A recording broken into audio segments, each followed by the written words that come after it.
کھانے پہ فاتحہ پڑھنا، مرنے کے بعد تیجا کرنا، 7واں کرنا، 9واں کرنا، 10واں کرنا، قل کرنا، 40واں کرنا، چہلم کرنا، برسی کرنا، اس کی کوئی دلیل قرآن و حدیث میں ہوتی؟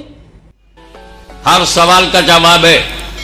تم مجلس کیوں کرتے ہو، میلاد کیوں کرتے ہو، سبیل کیوں کرتے ہو، چادر کیوں چڑھاتے ہو، عرس کیوں کرتے ہو، روزے پہ کیوں جاتے ہو، سب کا ایک جواب. میں نے چھوڑوں گا نہیں. بہت مزہ لوٹ لیا.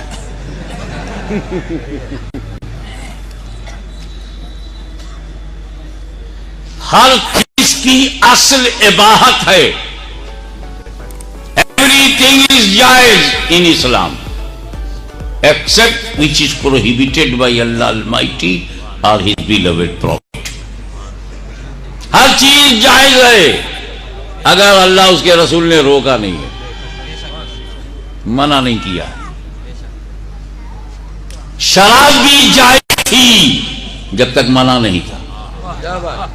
اب سے بڑی مثال کیا ہوگی کہ شراب بھی جائز تھی. میرے پاس ثبوت ہے. ایسی جائز تھی کہ بعض صحابہ کرام نے اسے پیا بھی ہے. ثبوت ہے میرے پاس. جب جائز ہے تو اس میں اعتراض کیا؟ یہ بھی میرے پاس ثبوت ہے کہ نشے کی حالت میں نماز بھی پڑھ لیا تھا. تب اللہ نے منع کیا، لا تقربوا الصلاۃ وانتم سکارا. نماز کے قریب مت جاؤ جب نشے میں رہو. یعنی نشے میں رہو تو نماز منع ہے، نشہ نہیں منع. پھر نبی نے نشہ ہی منع کر دیا. ابے منع کرنے سے کوئی چیز حرام ہوتی ہے تو ثبوت دینا ہے تو حرام کا ثبوت دو. لا ایک حدیث جس میں ذکر اہل بیت حرام ہو. لا قرآن کی ایک آیت جس میں اولیاء اللہ کا ذکر حرام ہو. لا جس میں فاتحہ حرام ہو، عرس حرام ہو، چادر حرام ہو، گاگر حرام ہو. اور اگر اللہ نے نہیں روکا، رسول اللہ نے نہیں روکا تو تو جیسے ملا نے کیوں ٹوکا؟ بس ہم ہی سے پوچھو کہ دکھاؤ. تم بھی دکھاؤ کہاں حرام ہے. اور جو چیز اللہ نے حرام نہیں کیا اسی میں ہم نے حرام کیا. اسی لیے میں نے ایک ایسی آیت کی تلاوت کی. ایک ایسی آیت جو بہت اہم ہے. اہدنا الصراط المستقیم بہت اہم ہے. اتنی اہم ہے، اتنی اہم ہے کہ کیا بتاؤں کہ اتنی اہم ہے.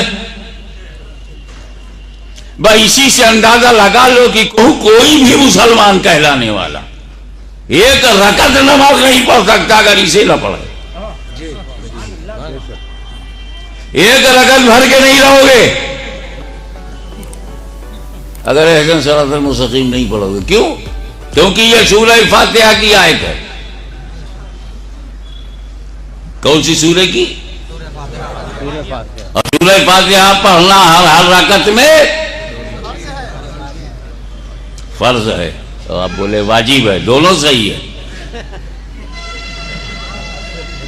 شوافع کے نزدیک فرض ہے، احناف کے نزدیک واجب ہے، یعنی سب کے نزدیک کمپلسری ہے. تو فاتحہ پڑھنا ہر رکعت میں ضروری ہے. ہر رکعت میں کیا پڑھنا؟ اب تو فاتحہ سے انکار نہ کرو.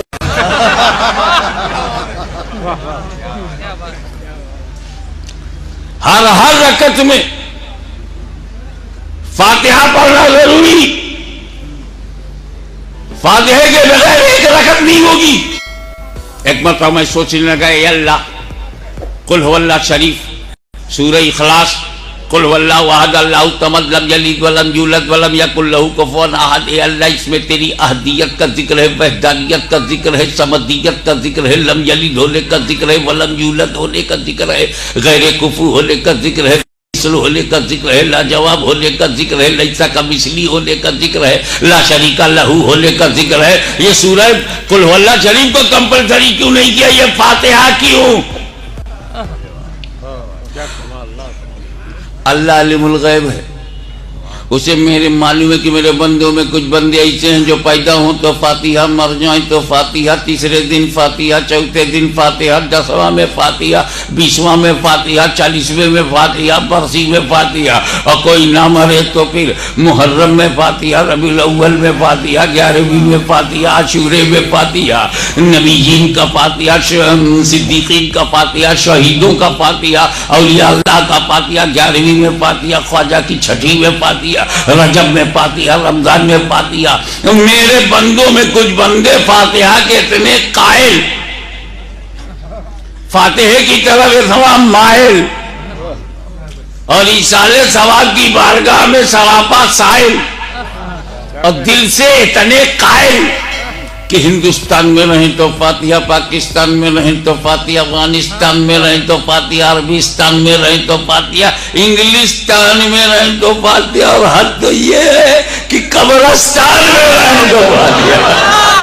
مگر اسی اللہ عالم الغیب و شہادہ کو یہ بھی معلوم ہے کہ میرے بندوں میں کچھ بندے ایسے ہیں جو فاتحہ کا نام سنیں گے تو چہرے کا جغرافیہ بگڑ جائے گا، اچھا خاصا ترائی کا علاقہ تبت کا پٹھار بن جائے گا، بالکل ہی اچھا صاف ستھرا علاقہ نالا میں بدل جائے گا، چہرے کا جغرافیہ بگڑ جائے گا، چہرے کا جو فاتحہ نے اس کا نام سنتے ہی بگڑ جائے گا۔ یہ کہ بدعت، ابے بدعت کو قاعدے سے کہو بدعت، اردو بولنا نہیں آتا فتویٰ دے رہا ہے، ارے جاہل مولوی ہو۔ بدعت، جغرافیہ بدل جاتا، تم فاتحہ نہیں پڑھو گے، تمہاری حیثیت کیا ہے؟ میری بنائی ہوئی زمین پہ چلتا ہے فاتحہ سے انکار کرتا ہے، میرے بنائے ہوئے آسمان کے نیچے رہتا ہے اور فاتحہ سے انکار کرتا ہے، میرے بنائے ہوئے سورج سے روشنی لیتا ہے اور فاتحہ سے انکار کرے گا، میرے بنائے ہوئے چاند کی چاندنی میں نہاتا ہے اور میرے فاتحہ سے انکار کرے گا، تو میری دی ہوئی عقل کا غلط استعمال کر رہا ہے، میری دی ہوئی دولت کا غلط استعمال کر رہا ہے کہ میں فاتحہ نہیں کروں گا۔ سن، یہ تو ہو سکتا ہے کہ تو اپنے مکان میں فاتحہ نہ پڑھے، تو اپنی دکان میں فاتحہ نہ پڑھے، تو اپنے اجتماع میں فاتحہ نہ پڑھے، تو اپنے دارالعلوم میں فاتحہ نہ پڑھے، تو اپنے مدرسے میں فاتحہ نہ پڑھے، تو اپنے ماحول میں فاتحہ نہ پڑھے، لیکن سن، جب تو اپنے گھر میں فاتحہ نہیں پڑھے گا تو میں تجھے تیرے گھر سے اٹھا کر اپنے گھر میں لاؤں گا، فجر میں 4 فاتحہ پڑھواؤں گا، ظہر میں 12 پڑھواؤں گا، عصر میں 8 فاتحہ، مغرب میں 7، اور سونے نہیں دوں گا جب تو 17 فاتحہ نہ پڑھ